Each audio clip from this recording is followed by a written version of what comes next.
A new law just went into effect that could get you pulled over, fined, or even arrested. And according to surveys, over 60% of drivers have no idea it exists. If you've been driving the same way you did last year, you might already be breaking the law without even knowing it. Before we dive in, do me one favor. Hit that subscribe button right now. Why? Because 90% of drivers miss critical updates like these, and I don't want you to be one of them. The laws I'm about to share could save you hundreds of dollars in fines and keep points off your license. So go ahead, click subscribe, and let's make sure you're protected. Now, here's what just happened. As we rolled into 2026, 10 major driving laws changed across the country. Some of these are federal, some are state level, but all of them affect how you need to drive starting right now. And here's the crazy part. Most of these changes happened quietly. No big announcements, no headlines, just new rules that cops are already enforcing. So, if you're still driving like it's 2025, you could be in for a rude awakening at your next traffic stop. Let me break this down for you one law at a time, so you know exactly what's changed and what you need to do about it. First thing, the new federal distracted driving law. This is huge. Starting January 2026, there's a nationwide standard for handheld device use while driving. Here's what you need to know. If a cop sees you holding your phone for any reason while your car is in motion, that's an automatic violation. It doesn't matter if you're at a red light. It doesn't matter if you're in slow traffic. If the car is on and you're in the driver's seat with a phone in your hand, you're breaking federal law, the fine. It starts at $250 for your first offense and doubles with each violation after that. But here's the part that really stings. It also adds points to your license, which means your insurance rates are going up too. Now, hands-free is still allowed, but here's the catch. The device has to be mounted or connected through your car system. You can't just put it on speaker and hold it near your face. That still counts as handheld use. So if you haven't already, get yourself a phone mount and get used to using voice commands. Trust me, it's a lot cheaper than that ticket. Second, the right lane law for highways. This one's rolling out in 23 states, and it's causing a lot of confusion. Here's the deal. On any highway with 3 or more lanes, the far right lane is now designated for through traffic only during peak hours. That means if you're not exiting within the next 2 miles, you need to move over to the center or left lanes. The idea is to reduce congestion and make it easier for people to merge onto highways. But here's what most people get wrong.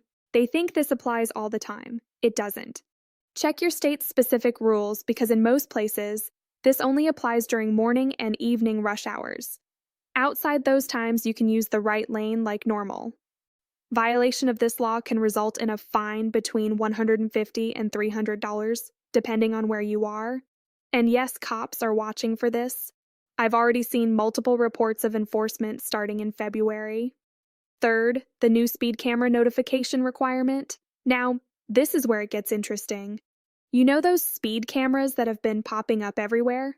Well, several states just passed laws requiring that drivers be notified before they enter a speed camera zone.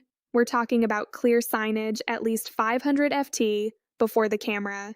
If you get a ticket from a speed camera and there was no warning sign, you can challenge that ticket and get it dismissed. Here's what you need to do.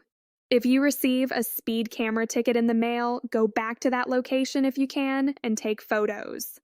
Look for the warning signs. If they're not there or if they're blocked by trees or other obstacles, document that. Then file a contest with your local traffic court. This law was designed to make speed cameras about safety, not revenue. So, the courts are actually taking these challenges seriously. I've already heard of hundreds of tickets being thrown out because cities didn't update their signage in time. Quick question before we continue. Are you subscribed yet? No? Then you're missing out on updates that could keep you out of legal trouble. Hit that button now because what's coming next is the law that's catching the most people off guard. The one that most drivers are missing. Number 4, don't miss it. All right, fourth, and this is the big one, the one everyone's missing. The new emergency vehicle yielding law. Here's what changed. When you see emergency vehicles with lights and sirens, you've always had to pull over, right? Well, now there's a specific procedure you have to follow, and if you don't do it exactly right, you're getting a ticket. Here's how it works. When you hear or see emergency vehicles approaching from behind, you must move to the right side of the road and come to a complete stop. Not slow down, stop completely. And here's the part that's catching everyone. You have to stay stopped until the emergency vehicle has completely passed and is at least 200 ft ahead of you. Most people start moving again as soon as the ambulance or fire truck passes them. That's now illegal. You have to wait until they're a full 200 ft away. How do you judge 200 ft? Think of it as about 4 to 5 car lengths on the highway, or roughly the length of 2-3 of a football field. I know that sounds like a lot, but that's the law now. Cops are not playing around with this one. The fine is steep, $500 in most states, plus mandatory traffic school. Why the change? Because there were too many accidents where drivers started moving again too quickly and ended up hitting emergency vehicles or causing secondary crashes. So now there's a strict protocol. Stop completely. Wait until they're far ahead, then proceed with caution. Fifth, it's a new parking law for electric vehicles. If you drive an EV or you're thinking about getting one, listen up. Many cities and states have now made it illegal to park in an EV charging spot if you're not actively charging. And I'm not talking about just taking up the space. Even if you're plugged in, but your car is already fully charged, you can get ticketed. The law says that once your vehicle reaches 100% charge, you have a grace period, usually 10 to 15 minutes, to move your car. After that, you're subject to fines. These fines start at around $100, but can go higher in places with strict EV infrastructure rules. Now, how are they enforcing this? Some charging stations have sensors that communicate with parking enforcement. Others rely on other drivers reporting violations through apps. Either way, if you drive an EV, set a timer or use your car's app to notify you when charging is complete. Don't be that person who leaves their car plugged in all day while it's fully charged. It's not just illegal now, it's also inconsiderate to other EV drivers who need that spot. Sixth, the updated school zone law. School zones have always had reduced speed limits, but here's what's new. In 2026, many states expanded school zone hours and added new penalties for violations. Previously, school zones were usually enforced from around 7 a.m. to 4:00 p.m. on school days.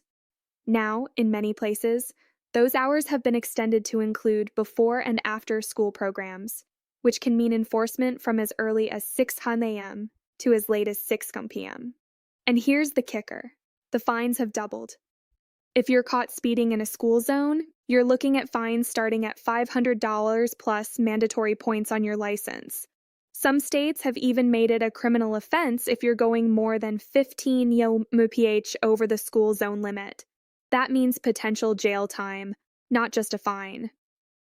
The reason for the crackdown: statistics showed that most accidents involving children happened outside traditional school hours during drop-off and pickup times for after-school activities. So now, if you see a school zone sign, slow down and stay alert, even if it's 5:30 in the evening. Those flashing lights might still be active. Now, quick legal note. This is educational information, not legal advice.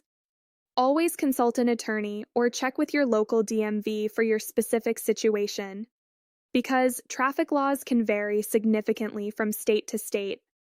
If you're finding this helpful, imagine what you'll learn in my next video, where I break down the 5 traffic stops mistakes that make cops suspicious.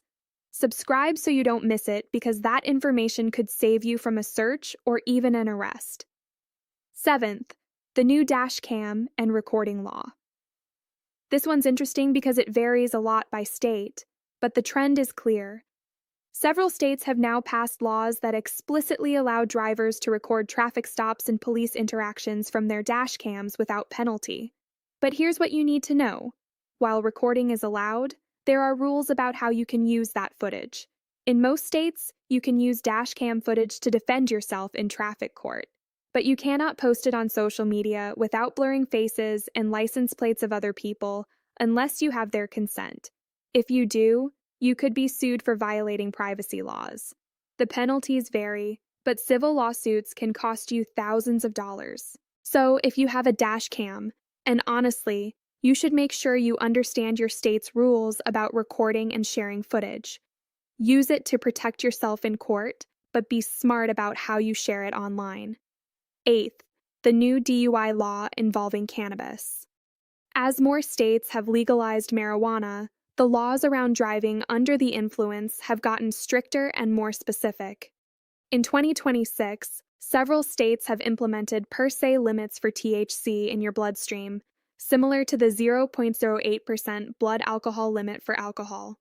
Here's what that means.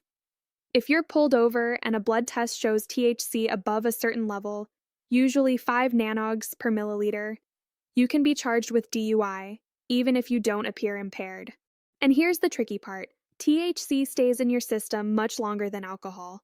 You could have smoked days ago and still test positive. Now you can challenge these charges, and some states allow you to present evidence that you weren't actually impaired at the time of driving, but it's an uphill battle. The best advice, if you use cannabis, even legally, don't drive for at least 24 hours after use. And if you're a regular user, be aware that you could test positive even when you're completely sober.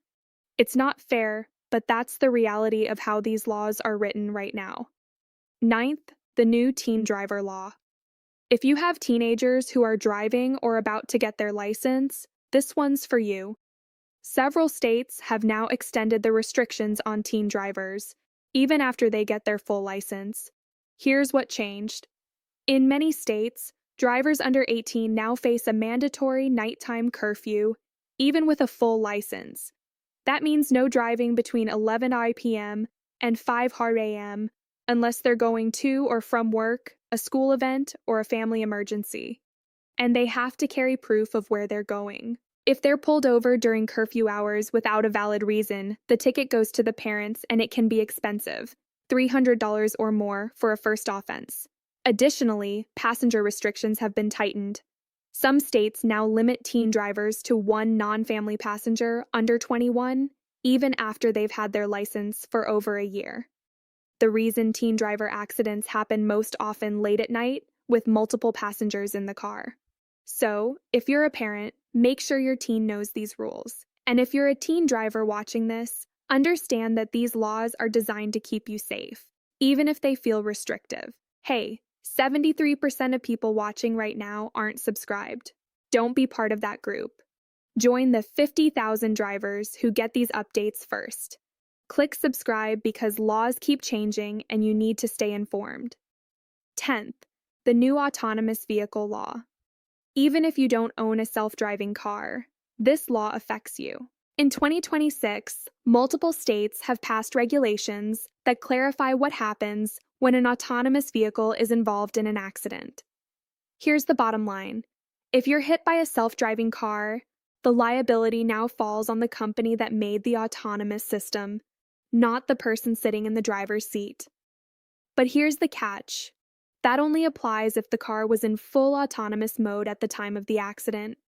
If the human driver had any control, or if the car had issued warnings that were ignored, then the human driver can still be held liable. What does this mean for you? If you're ever in an accident with an autonomous vehicle, you need to document everything. Get the police report, find out if the car was in autonomous mode, request data logs from the vehicle if possible. This is new legal territory, and insurance companies are still figuring out how to handle these claims. So protect yourself by gathering as much evidence as possible at the scene. This information could literally expire as new updates roll out through 2026. Subscribe now, because the next video explains exactly what you need to do if you're pulled over under these new laws. And trust me, you don't want to miss that. So, here's what you need to remember. 10 major driving laws changed in 2022 and 16, and most drivers have no idea. From the federal handheld device banned the new emergency vehicle rules. These aren't suggestions. They're laws that are being enforced right now. Number 4, That emergency vehicle yielding law is the one catching the most people off G-guard. So remember, stop completely and wait until they're 200 feet ahead before you start moving again. Look, I spent hours researching this stuff, so you don't have to. The least you can do is hit subscribe to support the channel and make sure you never miss an update. Because here's the thing, these laws are designed to keep everyone safer on the road, but they only work if you know about them. And with the way things are going, more changes are coming throughout 2026. So, subscribe, hit that notification bell, and let's make sure you're always driving legally and safely. Thanks for watching, and I'll see you in the next video where we cover exactly what to say and what not to say when you get pulled over. But don't miss it.